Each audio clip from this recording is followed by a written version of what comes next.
যে সম্পর্কে সাহাবায়ে কেরামের মত আপনাদের সামনে উল্লেখ করব। লিউদিল্লা আন সাবিলিল্লাহ, উদ্দেশ্য তাদের হচ্ছে নিজে পথভ্রষ্ট তো হবেই, কিন্তু অন্যদেরকে তারা আল্লাহর রাস্তা থেকে পথভ্রষ্ট করতে চায়। গান এবং বাজনার মাধ্যমে হয় তাহলে কি? এই অসার কথা দিয়ে, অসার বাক্য দিয়ে লিউদিল্লা আন সাবিলিল্লাহ, আল্লাহর রাস্তা থেকে তারা মানুষকে পথভ্রষ্ট করতে চায়, গোমরাহ করতে চায়। সুতরাং যারা গান করে তাদের পেশা, যারা গান করার ক্ষেত্রে, বাজনার ক্ষেত্রে সহযোগিতা করে, তাতে অংশ নেই, তারা পথভ্রষ্টকারী।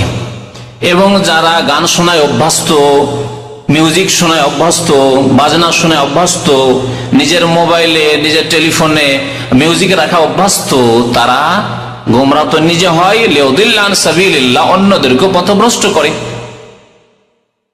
আজকাল দেখতে পাচ্ছেন, মোবাইল উঠাচ্ছেন, আপনি নিজের মোবাইলে আলহামদুলিল্লাহ হয়তো আল্লাহকে ভয় করেন, পরকাল সম্পর্কে চিন্তা আছে, নিজে মিউজিক রাখেন না, কিন্তু অসংখ্য মানুষের সাথে কথাবার্তা বলতে হচ্ছে। হ্যাঁ, কথাবার্তা বলতে গিয়ে আপনাকে বাধ্য শুনতে, যতক্ষণ পর্যন্ত রিং হচ্ছে কি শুনছেন? বাজনা শুনছেন, মিউজিক শুনছেন আপনি, অথবা গান শুনছেন, গান ঢুকিয়ে রাখছে কেউ, দেশি গান, জাতীয় গান ঢুকিয়ে রাখছে কেউ, আর কোন গান, কেউ হিন্দি গান ঢুকিয়ে রাখছে, কেউ আর কিছু ঢুকিয়ে রাখছে, যাকে যেরকম ভাবে শয়তান বিপদে চালিত করতে পারছে।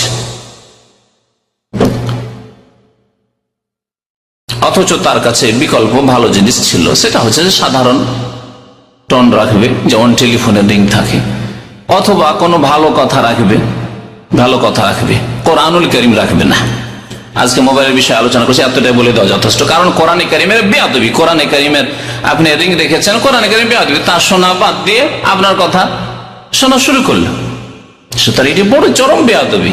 সুতরাং উলামায়ে কেরাম বলছেন যে রিংটোনে কোরআনুল কারীমের তেলাওয়াত রাখবেন না, তবে মানুষের তৈরি করা দোয়া আছে, আল্লাহ রাসূলের হাদিসের দোয়াও রাখবেন না। মানুষের তৈরি করা এমনি কোনো কথা আছে হয়তো রাখছে, এক শ্রেণীর লোকেরা, বলা যেতে পারে, চলতে পারে। তো আল্লাহ পাক বলছেন যারা গান, লাহওয়াল হাদিসের সাথে ব্যস্ত, গান করে অথবা গান শোনে, তারা লিউদিল্লা আন সাবিলিল্লাহ বিগাইরি ইলম, তাদের জ্ঞান না থাকায়, আল্লাহর দ্বীন সম্পর্কে সম্যক জ্ঞান না থাকায়। আর যদি জ্ঞান থাকে আর আমল না থাকে, তাকে জাহেল বলা হয়েছে শরীয়তের ভাষায়, তারও জ্ঞান নেই, জ্ঞানহীন সে। অর্থাৎ একজন মানুষ জানে যে গান খারাপ জিনিস বা এটি হারাম জিনিস, এটি জায়েজ নয়, তারপরেও সে করে ওইসব কাজ, এটি ফরজ, তারপরেও সেই কাজ করে না, তাহলে তাকে ইসলামের ভাষায় জাহেল বলা হয়েছে। এই জন্য আবু জাহাল